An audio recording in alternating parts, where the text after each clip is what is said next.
భారీ ఎక్కువ జరిగింది. 2,000-3,000 మంది అందరిని అరెస్ట్ చేసి మా మీద ఎఫ్ఐఆర్ చేశారు.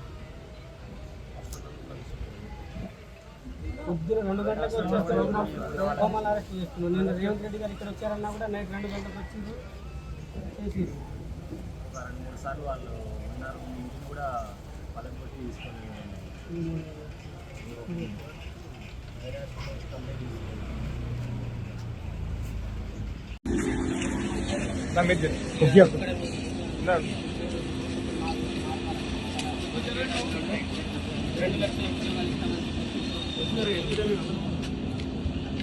మొదటి ఏడాది 2 లక్షల ఉద్యోగాలు ఇస్తామని చెప్పేసి కాంగ్రెస్ ప్రభుత్వం మోసం చేసింది, ఓట్లు వేయించింది. దాని తర్వాత మొన్న డీసీబీ గారు ఏమన్నారంటే 19,000 ఖాళీలు ఉన్నాయన్నారు. ఇప్పుడేమో 5,000తో నోటిఫికేషన్ ఇస్తామన్నారు.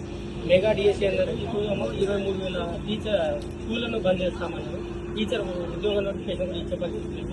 మళ్ళీ ఏడబ్ల్యూ కానీ ఇరిగేషన్ డిపార్ట్మెంట్ కానీ అగ్రికల్చర్ డిపార్ట్మెంట్ కానీ ఇలా మొత్తం ఈశ్వర్ కమిటీ 1,96,000 ఉద్యోగాలు ఖాళీలు ఉన్నాయని చెప్పి రేవంత్ రెడ్డి గారే చెప్పి ఈశ్వర్ కమిటీ చేస్తుంది.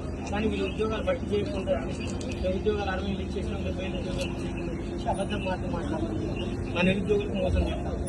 దయచేసి మీరు మాట్లాడాలని. ఇవాళ ఉద్యమంలో కూడా మీరు మీ వెంట మేము నిలబడ్డాం. మా మీద కేసులు అయినా కూడా ఆ రోజు మీరు నిలబడ్డారు. భారీ ఎక్కువ జరిగింది. 2,000-3,000 మంది అందరిని అరెస్ట్ చేసి మా మీద ఎఫ్ఐఆర్ చేశారు.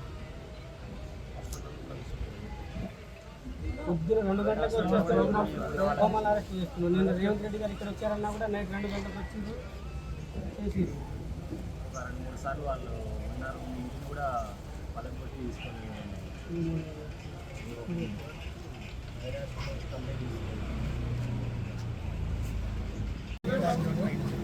2 లక్షల ఉద్యోగాలు ఇస్తామని చెప్పేసి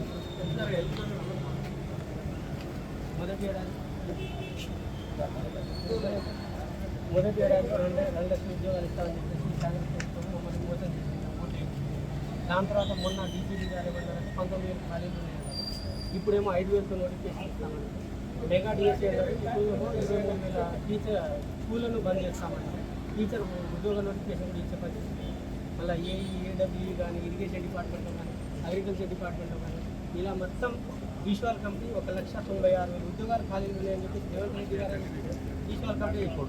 కానీ వీళ్ళు ఉద్యోగాలు భర్తీ చేయకుండా ఉద్యోగాలు 60,000 ఇచ్చేసినా 30,000 ఉద్యోగాలు ఇచ్చేసిందని చెప్పేసి అబద్ధం మాట్లాడుతున్నారు. మా నిరుద్యోగులకు మోసం చేస్తాం.